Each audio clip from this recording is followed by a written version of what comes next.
예, 시작하죠. 네, 2024년 3월 19일 화해 모임 마가복음 35강을 시작을 하겠습니다.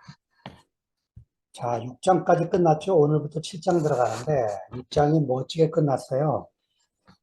이 게네사렛 이 호숫가 근처 게네사렛이라는 이 마을, 이 뜻이 풍요한 동산이라는 뜻입니다. 이름 그대로 예수 안에 흐르던 그 긍휼의 강이 흘러 넘쳐가지고 무리에게 흐르고 무명의 사람들이 극률한 마음으로 닥치는 대로 환자들을 예수께 데리고 와서 예수의 옷가에 손을 대기만 해도 낫는 광경을 이 짧은 6장 마지막 네 구절에서 우리에게 보여주어서 지금 마가가 소위 당한 이 낮고 천한 사람들 안에서 예수님이 어떻게 당신의 사역을 하고 있으신지를 잘 보여주고 있습니다. 자, 7장은 이 소식이 이제 예루살렘까지 퍼지게 된 거예요. 게네사렛 호숫가에서 있던 이 주님의 사역이 예루살렘까지 퍼지게 돼서 종교 지도자들이 가만히 있을 수가 없죠. 서기관 몇 명이 이제 그 지도로 봐서는 이제 내려오는 게 아니고 올라오는 거죠. 올라오게 됐습니다. 바리새인이라는 바리새인들과 또 서기관 중에 몇이 예루살렘에 와서 예수께 모였다. 이 바리새인이라는 말이 히브리어 푸르심에서 나왔는데 뜻은 분리된다는 뜻이라는 거죠. 히라버로 파리사이오이, 여기서 이제 바리새인이란 이름이 붙었는데 그 왜 분리주의자로 불렸냐면은 원래 이 출애굽기 30장 17절에서 21절에 보면 제사장만 그 해야만 하는 성소에 들어갈 때 물두멍에 물을 가지고 씻어야 되는 이 정결례에 대한 강조가 나와 있는데 이 말씀을 이 바리새파 사람들이 일반화시킨 거예요. 이거 꼭 제사장만 지켜야 될 게 아니고 하나님의 백성들은 모두 다 이렇게 씻고 정결한 규례를 지켜야 된다. 이래서 이제 하나님의 거룩함으로 돌아가자 이런 캐치프레이스를 걸고 이 사람들이 세상과의 분리를 추구하며 사는 사람들이 돼서 분리주의자 이런 이름이 붙게 되었습니다. 거기다가 이제 이 예루살렘에서 내려온 서기관, 이게 이제 마가가 표현하는 방식인데 앞에 3장 22절에서 30절에서 무슨 일이 있었냐면 예수님이 귀신을 쫓아내고 이런 사역을 하니까 이 사람들이 예루살렘에서 내려와서 무엇을 비난하느냐 하면 이 예수가 하나님의 능력으로 귀신을 쫓아내는 게 아니고 귀신의 왕 바알세불의 힘을 빌려서 그의 능력으로 귀신을 쫓아낸다. 이렇게 이제 비난하는 광경이 3장에 나왔었죠. 그 예루살렘에서 나온 서기관입니다. 자, 그러니까 마가가 의도적으로 지금요, 예루살렘이라는 도시와 갈릴리 지역을 대조시키고 있어요. 당시에 성전이 있고 제사장이 있고 재물이 있고 모든 경제의 중심 도시인 예루살렘.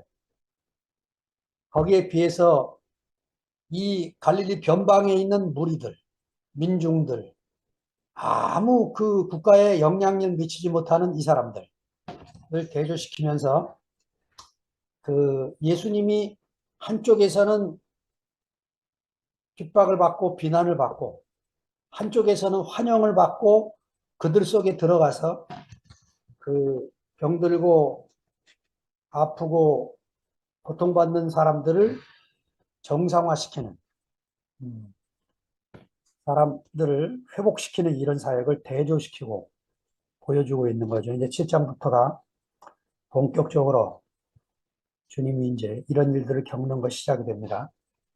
2절로 넘어가면 그의 제자 중 몇 사람이 부정한 손고 씻지 아니한 손으로 떡 먹는 것을 보았다.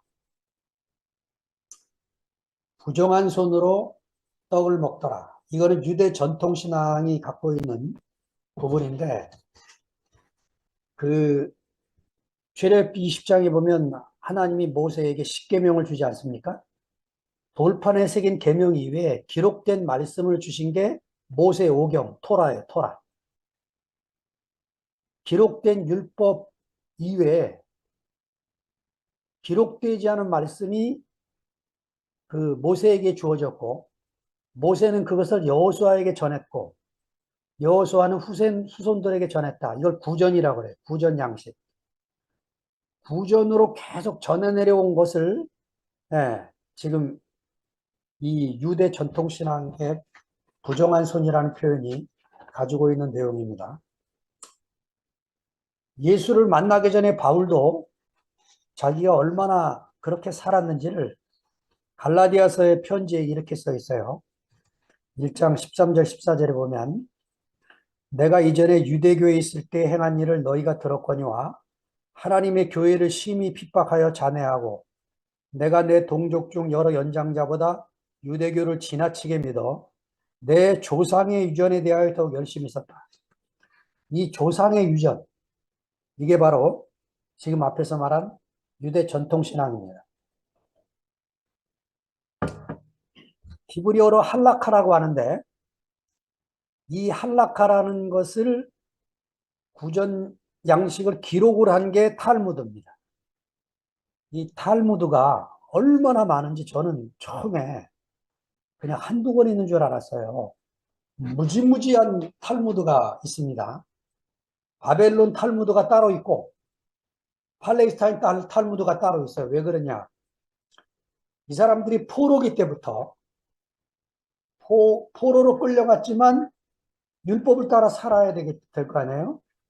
그러니까 에스라 시대부터 BC 5세기 시대부터 AD 6세기까지 거의 1000년의 기간 동안, 예, 바벨론에서도 탈무드를 만들었고 팔레스타인에 돌아와서도 탈무드를 만들었고 어마어마한 분량입니다. 그러니까 이 안에 내용들이 문서로 기록된 성문서화된 이 토라 모세오경 이외에 이거를 어떻게 지켜야 될 것이냐, 그것에 대한 율례와 규례, 전통과 유전, 이것들을 전부 기록을 하고, 예, 대단한 백성들의 하여튼 이 기록 문화에 있어서 우리나라도 뭐 고려실록, 이조실록을 보면 우리나라 만만치 않은 기록 문화를 가지고 있는데, 그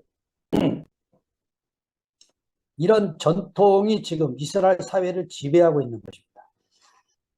자, 3절로 넘어갑니다.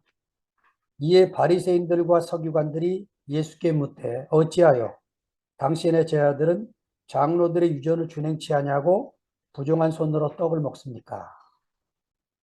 이 사람들이 뭘 지적하러 온 건 아닌 것 같아요. 근데 음식을 같이 먹다가 보니까 제자들이 금방 눈에 띄는 거죠. 손을 안 씻고 먹는 게. 이거 뭐 위생적으로 씻고 먹는 건 좋죠. 근데 이 종교가 붙으면 그런 문제가 아닌 거예요.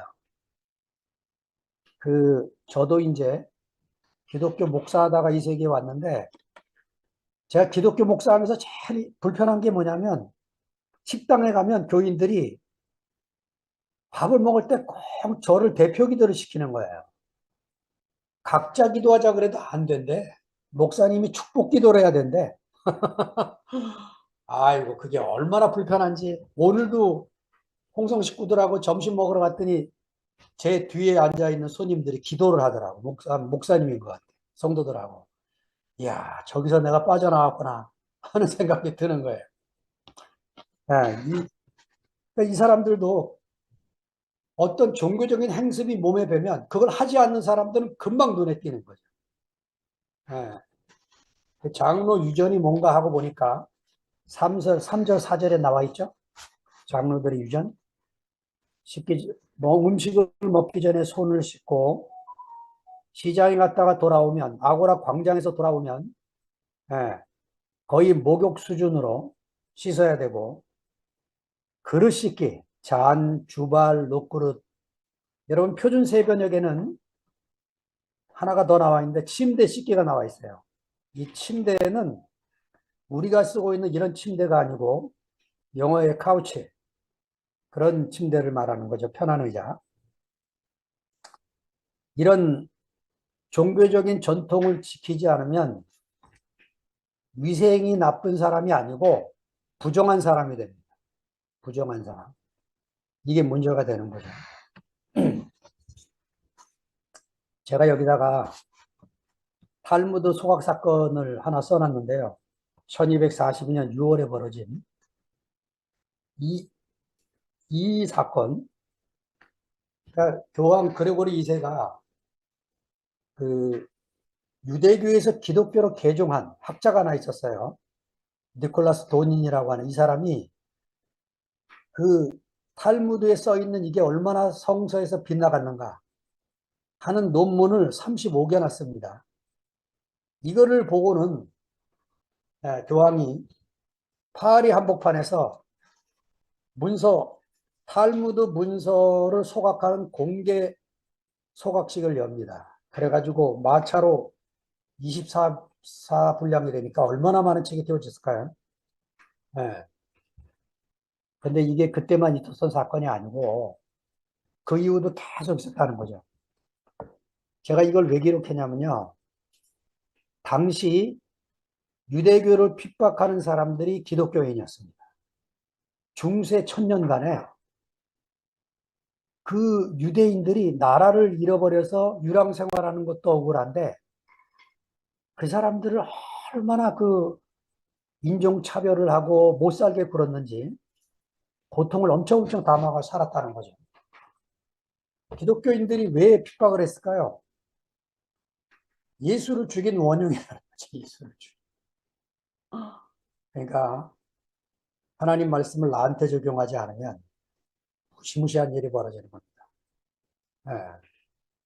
하나님 말씀을 다른 사람에게 적용하면 무서운 칼이 돼요. 네. 하나님 말씀을 들으면 나한테 적용을 해야죠. 네. 내가 주님을 따라 살기 위해 필요한 말씀을 남에게 적용을 하면 엄청난 일이 벌어지게 됩니다. 그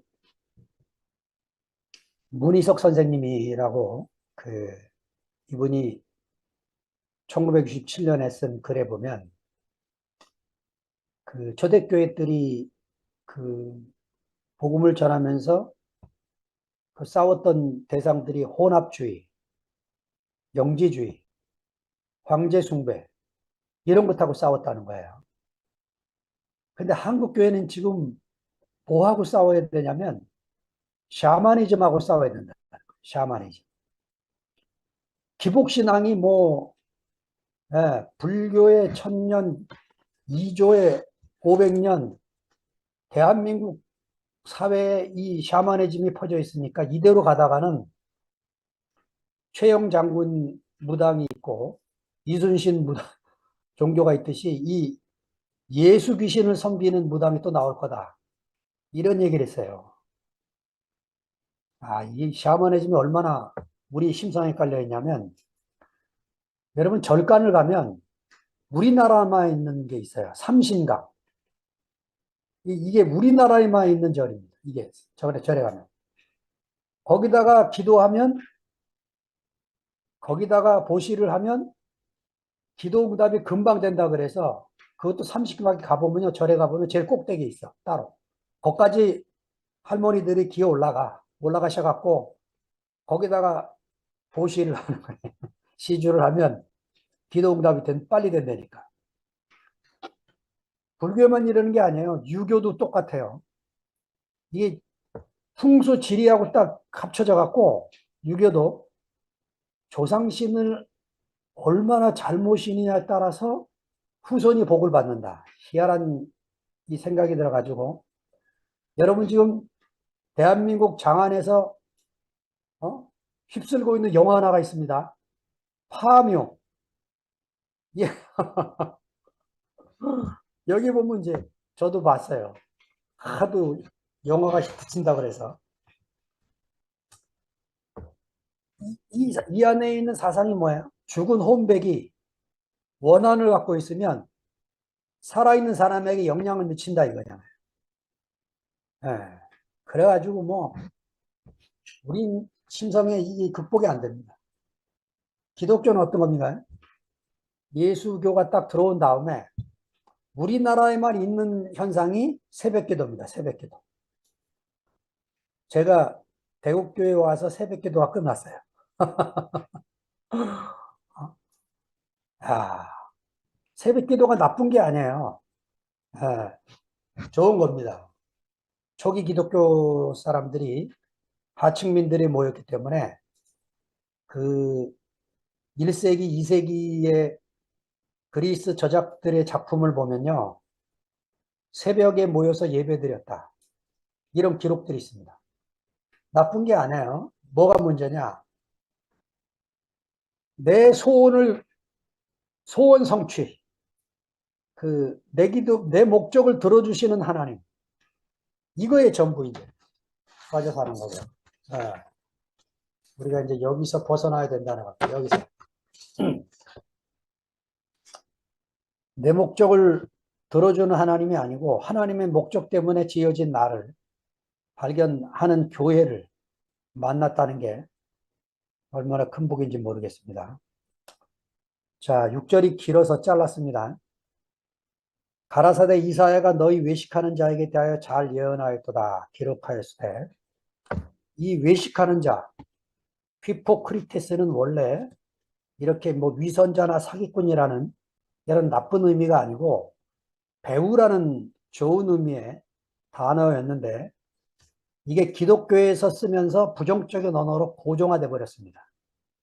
아, 그 배우가 연기를 하다 보면 악역도 하고 뭐 이러면서 원래 내가 알던 배우가 아닌 거죠. 이런 부정적인 언어가 고정화되어 있는데 바울이 이 단어를 갈라디아서 2장 13절에 쓰는데 베드로의 행동을 책망했을 때 외식이라는 단어를 씁니다. 그러니까 이 외식이라는 이 말이 아주 기독교에서는 엄청난 비난이 하고 정죄 용어인데 베드로가 그때 무슨 일이 벌어지냐면 안디옥 교회는 이방 교회니까 유태인들이 거의 없고 이방인들 중심의 교회입니다. 예, 우리가 두팸이 이렇게 흩어져 살다 보니까 여기도 신모 때도 이 안에 살아야 되는데 11시 모임도 함께 가는 교회도 살아야 되는데 예, 서로 생각이 달라서 못 살게 되는 거죠. 그 바울은 사실은 베드로를 비난할 위치에 있지 않아요. 예수님의 수제자, 예수님에게 인정받은 베드로가 자기와 함께 잘 지내고 있었는데 예루살렘에서 야곱이 파송한 유태인 맷이 내려오게 된 거예요. 자, 그러니까 이 유태인들에게 비난을 들을까봐 음식을 먹다가 슬그머니 그 형제들이 들어오는 걸 보고 자리를 피한 거예요. 유태인들은 이방인들과 식사가 금지되어 있습니다. 이게 전통이에요. 이방과 식사하지 말라 이런 구절은 없지만 이게 장로들의 전통으로 오랜 세월 문화로 자리 잡은 거죠. 근데 이제 바울이 열받은 거는 자기와 함께 사역을 하고 전도 여행을 떠났던 바나바까지 베드로의 행동을 따라서 슬그머니 자리를 피하는 거예요. 이거에 이제 화가 난 거예요. 화가 나서 그러면 안 되는데도 대놓고 그 자리에서 이제 어? 외식하는 자라고 이제 공격을 한 거죠. 이런 일이 이제 교회 안에 늘 있는 겁니다. 자, 이 그 이사야가 이스라엘 백성들을 향해서 이렇게 표현했듯이 그 예수님도 당시 이스라엘 사람들을 보니까 똑같은 상황에 놓여 있는 사람들이 보이는 거죠. 이 백성이 입술로는 나를 존경하되 마음은 내게서 멀도다. 사람의 계명으로 교훈을 삼아 가르치니 나를 헛되이 경배하는도다 하였느니라. 나를 헛되이 경배하는도다. 이게 메시지 성경을 보니까 내 이름을 팔고 있다. 하나님의 이름 갖고 장사하고 있구나. 이런 의미로 말씀을 하고 있다는 거죠. 자, 왜 이런 일이 벌어지느냐? 하나님의 생명의 말씀이 아닌 사람의 계명으로 가르치니까 입으로는 하나님을 찬양하고 절기와 제사를 지키는데 마음은 점점 하나님과 멀어지는 결과를 낳게 됐다는 거죠. 하나님과 얼마나 멀어졌냐? 구약 성경 마지막에 말라기서가 있죠. 이사야부터 시작해서 예언서가 시작이 돼서 말라기서가 끝인데 마지막 구약 성경 말라기서에 보니까 여러분 말라기서가 4장밖에 안 되는데 23개의 질문이 나와요. 이 말라기서 4장에. 근데 1장에서만 11개의 질문이 써 있습니다.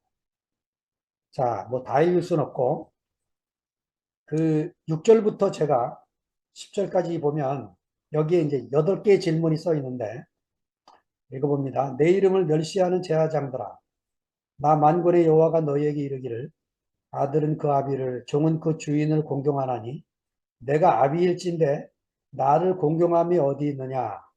이런 질문에 내가 주인일진데 나를 두려워함이 어디 있느냐? 어? 너희는 이르기를 우리가 어떻게 주의 이름을 멸시하였나이까? 벌써 질문이 3개 나오죠. 하는도다. 너희가 더러운 떡을 나의 단에 드리고도 말하기를 우리가 어떻게 주를 더럽게 하였나이까? 이런다는 거예요. 이는 너희가 주의 상은 경멸히 여기는 것이라 말함을 인함이니라. 만군의 여호와가 이르노라. 너희가 눈먼 희생으로 드리는 것이 어찌 악하지 아니하며 저는 것 병든 것으로 드리는 것이 어찌 악하지 아니하냐.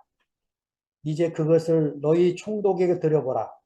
그가 너를 기뻐하겠느냐? 너를 간합하겠느냐? 이 간합이 기쁨으로 받겠느냐? 이 소리죠.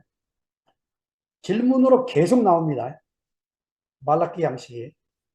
만군의 여호와가 이르노라. 너희는 나 하나님께 은혜를 구하기를 우리를 긍휼히 여기소서 하여 보라 너희가 이같이 행하였으니 내가 너희 중 하나인들 받겠느냐. 제가 왜 이렇게 구하냐. 10절 때문에 그렇습니다. 10절이 결정판인데 만군의 여호와가 이르노라. 너희가 내단 위에 헛되이 불사르지 못하게 하기 위하여 너희 중에 성문을 닫을 자가 있었으면 좋겠도다. 내가 너희들이 하는 제사, 절기, 제물 다 지키고 있는데 너희들 이거 못하게 하도록 누가 성전문을 좀 닫을 자가 있으면 좋겠다는 거예요. 이렇게 장로들의 전통이 장로들의 이 유전이 하나님 말씀을 제껴놓고 완전히 문화로 자리 잡아서 하나님이 온데간데 없어져 버리는 이런 유태인의 삶이 되어버리고 만 것이죠.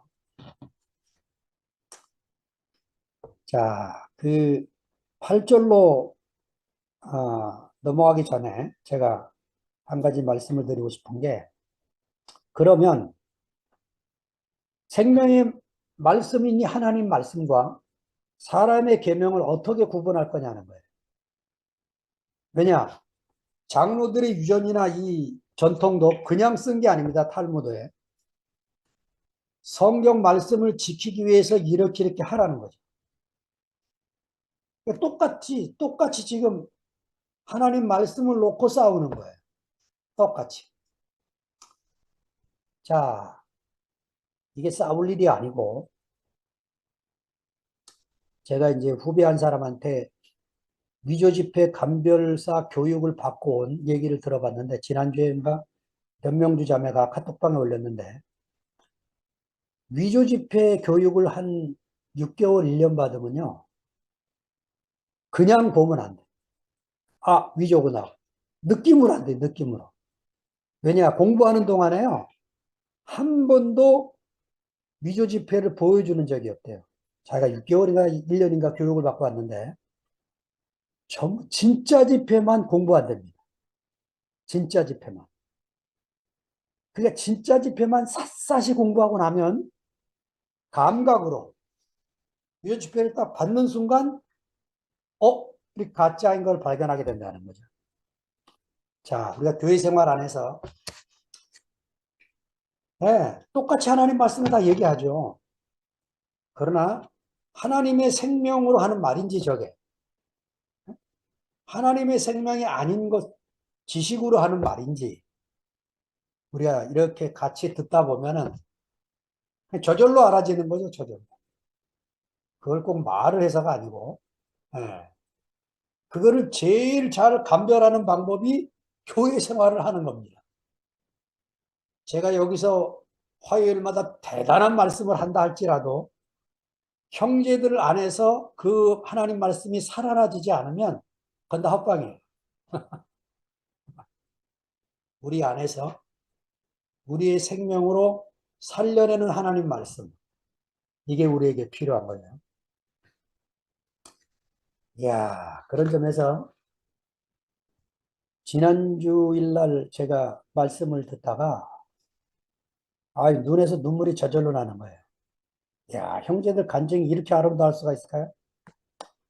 제가 일산에 살면서 공성까지 한 25년 됐는데 처음으로 제 마음에 야, 대구 가서 살고 싶다 하는 마음이 지난 주일날 형제들 간증을 들으면서 온 마음에 그렇다고 제가 뭐 마음대로 어디를 갈 수 있는 사람은 못 되지만 이야 정말 좋다 형제들 아니 저는 못 들었는데 최정림 목사님이 자기는 첼로 소리를 확실히 들었대. 그래가지고 광수 형제를 간증에 끄집어내는 거예요. 야, 광수 형제부터 봉순 자매 그리고 선화 자매 은나까지 이, 이 아마추어들이 모여서 하나님을 그 찬양하고 있는 이 실내악단, 이 앙상블 이게 옹알입니다. 옹알이. 예. 전문가들을 모아놓으면 멋지게 연주하겠지만 그 엄마와 아이가 나누는 대화, 이 옹알이 대화가 없어지는 거예요. 예. 하나님의 이 표현되는 자리는 아름다운 음악으로 하모니가 나서 우리 가슴이 감동이 되는 자리도 있겠지만 하나님의 영광과 하나님의 찬양이 나타나는 자리는 바로 이런 자리입니다. 예. 옹알이들. 야, 제가 그 간증 하나 듣는데 정말 감동이었어요. 레슨비가 모자라서 광수형제 그 빈 사무실 가서 연습한다는 그 소리 들을 때 눈물이 저절로 나더라. 형제들 하나하나가 얼마나 귀한지. 야, 정말 우리 TPM 형제들 정말 멋집니다. 어? 어제 그 간증에 제가 처음으로 아마 교회 생활 25년에 처음으로 들은 간증 같아요. 뭐 디딤돌 이런 간증에 2PM에서 나왔는데 어, 디딤판, 구름판이라고 그러네. 상도 형제가. 여러분 지금 우리가 그랬구나 하고 제가 알아지는 게 지금까지 우리가 교회 생활을요 아주 수월하게 했어요. 왜냐? 하나님이 우리에게 띵틀을 놨는데 나 혼자도 잘 넘어갈 만한 거야. 어? 아무도 안 도와줘도 내가 훌쩍훌쩍 잘 넘어갔다니까.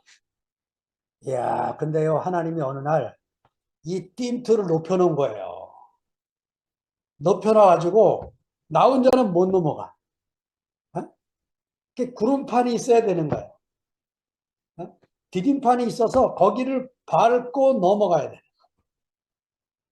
이 그리스도가 필요한 거예요. 형제들의 이 간증이, 이야, 우리를 이제 또 한 차원으로 이끌어가서 우리의 장애물을 잘 뛰어넘고 살게 하는구나. 얼마나 하여튼 제가 감사하고 기분이 좋았는지 몰라요. 선하자매 독립유공자 후손이라는 그 자부 하나로 인생이 달라지는 자리를 얘기하는데, 여러분, 우리가 다 부모로부터 나왔지만 우리가 조상을 바꿨어요. 우리도 하나님 나라의 독립유공자 후손입니다. 예. 하나님 나라의 독립유공자 후손. 야, 얼마나 이 자부심 갖게 합니까? 우리가 그 나라를 전파하도록 부름받은 사도인 것이 얼마나 감사한지요. 8절을 보겠습니다. 너희가 하나님의 계명은 저버리고 사람의 유전을 지키는구나. 하나님의 계명은 뭐고 사람의 유전은 뭐겠습니까? 하나님의 계명. 신명기 6장 4, 5절에 보면 들으라 이스라엘, 이 뜻으로 쉐마 이스라엘이 나와요. 쉐마 이스라엘, 들으라 이스라엘. 듣는 게 중요하다고 그랬죠. 히브리 사상에는 너는 마음을 다하고 성품을 다하고 힘을 다하여 내 하나님 여호와를 사랑하라. 제가 이게 힘을 다하여가 뭐지? 늘 궁금했어요. 근데 자료를 찾아보니까 유태인들에게 힘을 다하여 이 말은 무슨 뭐 에너지를 다하여 근육질을 다하여가 아니고 이게 재물이라는 겁니다. 재물, 메오드라고 재산을 다하여. 그러니까 내게 있는 재물을 다하여 하나님을 기쁘게 하는 일에 쓰라는 거예요. 네. 이렇게 하나님의 계명이 주어져도 사람의 유전으로 바꾼다는 거죠. 자, 사람의 유전이 골로새서 나와 있는데 바울이 씁니다. 골로새 2장 20절에서 23절까지 제가 읽어보겠습니다. 너희가 세상의 초등학문에서 그리스도와 함께 죽었거든 어찌하여 세상에 사는 것과 같이 의문에 순종하느냐, 문자에 순종하느냐, 곧 붙잡지도 말고 맛보지도 말고 만지도 말라 하는 것이니 이 모든 것은 쓰는 대로 부패로 돌아가리라. 사람의 명과 가르침을 쫓느냐, 이런 것들은 자의적 숭배와 만든 겸손과 몸을 괴롭게 하는데 지혜 있는 모양이나 오직 육체를 쫓는 것을 금하는 데는 유익이 조금도 없느니라. 네. 골로새 지방, 지금의 터키 쪽이죠. 이 지방에 이미 다 유대인들이 다 퍼져 살고 있었고 그들이 전하는 메시지가 붙잡지도 말고 맛보지도 말고 만지도 말고 아마 하나가 빠졌을 것 같아요. 쳐다보지도 마라. 이래가지고 이 SNF파적인 가르침으로 인해서 사람들이 쿰난 공동체로 다 가게 되는 거예요. 사람들 세상 속에 살면서 이게 됩니까? 붙잡지도 말고 맛보지도 말고 만지도 말고 쳐다보지도 말라 그러면 그래가지고 다 사막으로 가서 동굴 속에서 살면서 이들이 부정하지 않도록 정결한 말씀을 따라 살기 위해서 과감하게 떠나게 되는 거예요. 우리나라에서 여러분들은 잘 모를 텐데 유튜브 하나 보니까 아가동산보다 심한 그룹이 하나 한국에 있었는데 이 목사님을 이 교회에서 우리 교회처럼 옛날에 우리 교회처럼 아버지하고 불렀어요. 근데 어느 정도 심하냐면 이 교인들이 자기 자녀들, 딸들이 나 목사님한테 시집 가고 싶어요. 나 목사님 신부 되고 싶어요. 그러면 그거를 기뻐하고 목사님하고 결혼식을 추진하고 그게 주민들에게 막 공격을 받고 이단화되고 난리치니까 이 사람들 전부가 비행기를 타고 브라질로 이민을 가버려요. 그 브라질 어마어마한 땅에다 지금도 건물을 짓고 이 사람들끼리 수백 명이 모여 살고 있습니다. 매일 목사님 신랑과 춤을 추고 놀고 학교도 안 가고 자기들끼리 교육시키고 공부하고 자기들끼리 돈 벌고 공동생활을 하고 있어요. 세상과 격리돼서. 무시미시한 가르침이 너무너무 많아요. 붙잡지도 말고 맛보지도 말고 쳐다보지도 말고 만지지도 말고. 이게 얼마나 쉽습니까, 하기가? 가르치는 게. 사는 건 다른 문제죠. 자, 그러니까 지금 마가 예수가 문제 삼는 게 뭐냐? 씻지 않는 손이 문제라는 게 아니에요. 이 부정한 손, 씻지 않는 손이 문제가 아니고 자기들의 가르침을 따르지 않으면 무조건 정죄하는 이 부정한 사람, 이 사람이 문제라는 거죠, 이 사람.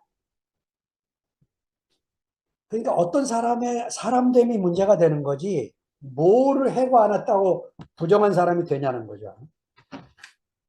자, 9절로 넘어갑니다. 자, 근데요, 여러분 8절과 9절을 잘 보세요. 내용이 똑같은데 문장이 뒤집어졌습니다. 그렇죠?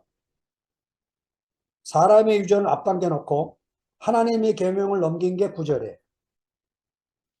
자, 이래서 학자들이 마가도 그냥 자기가 책상 앞에 앉아서 머리 굴려서 창작을 한 게 아니고 자료들을 수집했을 것이라는 거. 그러니까 1절부터 6절, 8절까지가 한 본문이고 9절부터 13절까지가 또 다른 자료를 합쳐놓은 거라는 거죠. 이것을 선마가라고 그래요. 선마가. 이 선마가 자료를 마가가 수집을 해서 이것을 지금 기록을 하고 있다고 보여지는 거죠. 또 가라사대 너희가 너희 유전을 지키려고 하나님의 계명을 잘 저버리는도다. 여기 이제 하나님의 계명을 어떻게 버리는 예를 예수님이 한 가지를 지적을 했는데 코르반이라는 전통입니다. 히브리어 코르반은 원래 예물이라는 레위기 1장에 나오는 너희가 예물을 드리려거든 할 때 이게 코르반이라는 히브리어인데 모세의 가르침 제5계명을 해보면 이런 말씀이에요. 레위기 20장 9절입니다. 내 부모를 공경하라. 아비나 어미를 회방하는 자는 반드시 죽으리라. 이게 저주하는 자는 란 뜻입니다. 히브리어 퀄랄인데 퀄랄은 가볍게 여기다 업신여기다 이런 말인데 이게 이제 회방하는 자로 번역이 됐어요. 다른 성경엔 저주하는 자로 번역을 했고 부모를 공경하라. 출애굽기 20장은 그리하면 너희가 땅에서 길게 살 것이다. 축복의 말만 했는데 시간이 흐를수록 부모를 공경하지 않게 되니까 레위기서에는 강화시킨 거예요. 반드시 죽으리라고. 그런데 유전에서 너희 유전, 장로들의 유전에 코르반이라는 말을 이렇게 바꾼 겁니다. 하나님께 이미 바쳐진 겁니다.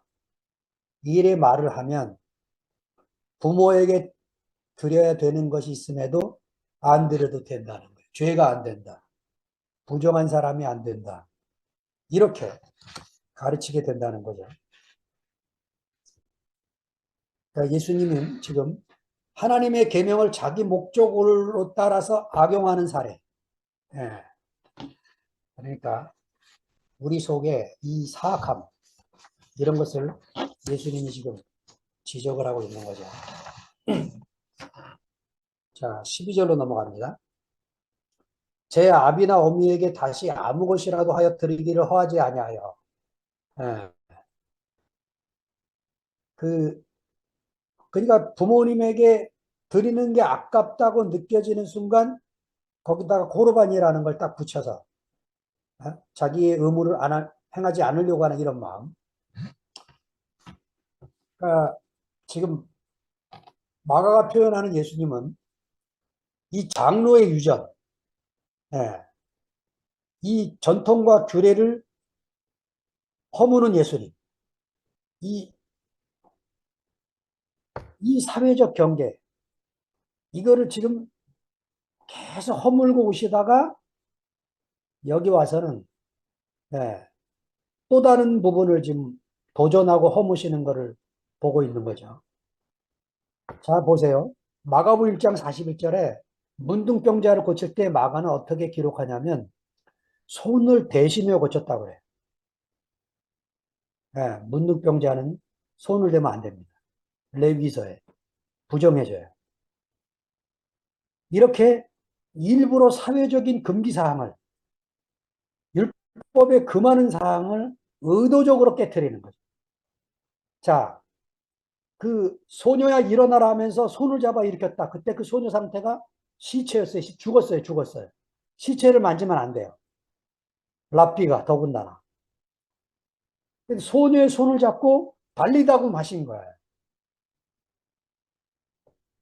그 혈류병 여인은 랍비를 만지면 안 돼요. 가까이 하면 안 돼. 근데 예수님 모르게 뒤로 돌아가서 그의 옷깃을 만지면 나을 것 같아서 몰래 만진 거죠. 야, 그냥 지금 바쁜 시간에 지나가도 되는데 야이로의 심정과는 상관없이 뒤를 돌아보면서 누가 내 옷에 손댔냐. 그리고는 이 여인이 고백을 하니까 예수님 말씀 보세요. 딸아, 내 믿음이 너를 구원하였으니 평안히 가라. 내가 네 병을 고친 게 아니라는 거죠. 내 믿음이 너를 구원해. 내 믿음이 너를 고쳤다.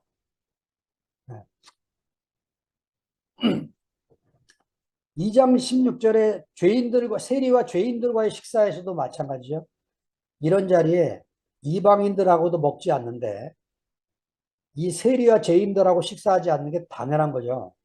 이런 금기 사항을 예수님이 상관없이 하시는 거죠.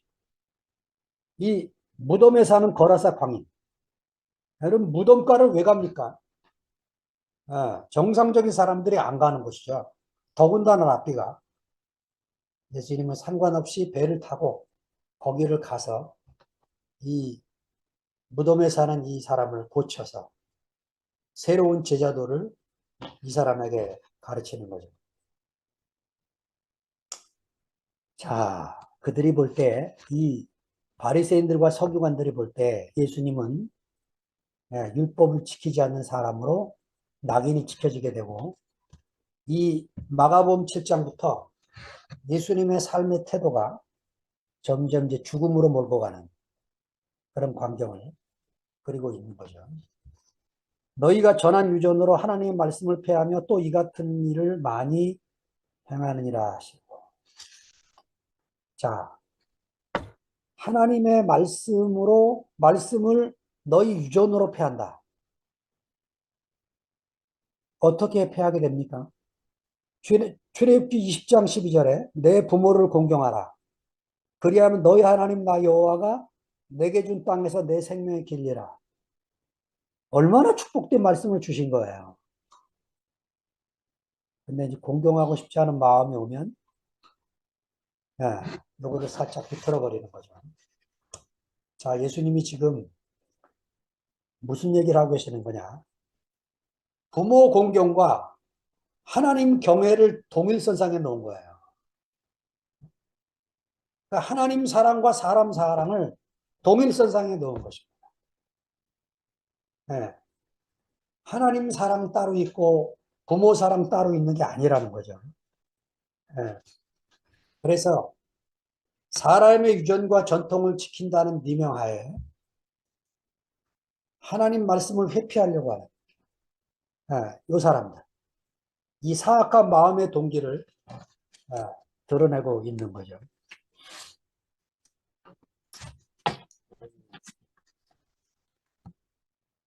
참 너무너무 이제 중요하죠. 제가 재밌는 얘기 하나 하겠습니다. 야구를 좋아하시는 분들이 계시는가 모르겠는데 미국 야구에서 이런 일이 벌어졌어요. 타자가 홈런성 타자를 치고 뛰다가 홈런이라고 확신해서 천천히 걷다가 아웃이 됐어요. 2루까지 가다가. 근데 이 타자는 확신을 했어. 그래서 비디오를 요청한 거야. 비디오를 요청했더니 홈런이야. 그러면 심판이 홈런을 선언하면 되잖아요. 그게 안 되는 거야. 그래서 무슨 일이 벌어지느냐. 뛰었던 말로 홈런이었거든 그때. 1루, 2루, 3루가 다시 다 들어가야 돼. 그리고 홈런 찾아 서야 돼. 그걸 다시 재현해야 됩니다. 그래서 방망이 없이 투수가 던지는 신용을 하고 타자가 때리는 신용을 하고 런너들이 뛰어서 다 들어오고 이 홈런 타자가 1루, 2루, 3루를 다 밟고 홈을 밟아야 홈런이 되는 거예요. 베이스를 하나도 안 밟고 지나갔다 아웃이에요. 이게 경기의 룰이라고 하는 거예요. 메이저리그에서 벌어진 일이에요. 방망이 없는 홈런. 네. 야, 여러분 생명은 굉장히 민감합니다. 하나님의 생명은 굉장히 민감해서 교회 안에서 새로운 가르침이라고 딱 나오면 그걸 뭘로 판단하겠어요? 뭘로 그것이 진짜인지 사람의 가르침인지 알겠습니까? 두 가지밖에 없어요. 성서로 다시 돌아가야 되고 정말 하나님 말씀이 그런가 해서 베레아 사람들처럼 다시 봐야 되고 그 다음에 교회 안에서 그것이 어떻게 퍼지고 어떻게 소화되고 어떻게 사람들 안에서 그 말씀이 효력을 발휘 하는가 하는 것을 우리가 알아내야 돼요. 두 가지밖에 없어요. 두 가지밖에. 야, 저는요, 이번에 간증 들으니까 3시 아니고 4시로 터졌네. 4시로 터졌는데, 어우, 제가 이 마가복음 이 7장을 공부하면서요, 야, 우리 2PM이 다 따라갔으면 어떨 뻔했을까? 함께 가는 교회까지 다 따라가서 신모띠하고 외치고 있으면 지금 어떤 일이 벌어지고 있을까? 끔찍한 거예요. 하나님은 똑같은 모양을 원하지 않습니다. 절대적으로 원하지 않습니다. 여러분, DNA가 다 다르게 짓는 게 하나님의 마음이에요. 네. 교파가 많아서 불편한 것도 있지만, 교파가 많다는 거는 하나님을 표현하는 양식이 다 다르다는 거예요. 네. 다 다르게 표현돼서 주님을 기쁘게 하는 거죠. 왜 예수 때문에 갈라집니까? 이게 말이 안 돼요, 말이. 네. 우리 안에서 정말 표현되고 있는 이 아름다운, 놀라운 간증들, 야, 우리가 계속 이어져 가야 되죠. 육신은 가셨지만, 지금도 형제들 가슴팍에 새겨진 그 말씀은 남아서 우리에게 또 유증되고 있는 이수진 어머님 간증. 네. 여기 해정래 누님 계시지만, 오늘 하나님이 불러서 하늘로 가시겠지만, 우리 안에, 저는 지금 남아있는 게 뭐냐면, 최정래 누님, 저보다 목소리가 청청해서 찬양아 부르실 때마다, 이야, 좋다. 너무너무 감동이 되는 거예요. 네.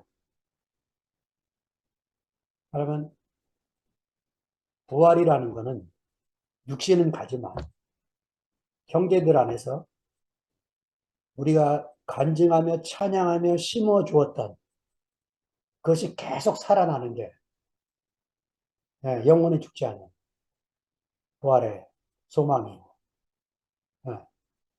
바로 이게 박노해 시인이 불렀던 희망의 노래죠. 희망이 부활이라는 게 희망. 저는 거꾸로 말하고 싶습니다. 희망이 부활이 아니고 부활이 희망이 부활. 우리가 계속해서 우리 안에 심겨진 이 형제들의 이 양식을 계속 간증해낼 때 연속되는 부활이 되는 거죠. 인생이 무엇으로 지어졌는지 확실히 알게 되는 거죠. 주님을 찬양합니다. 아멘. 네. 아멘.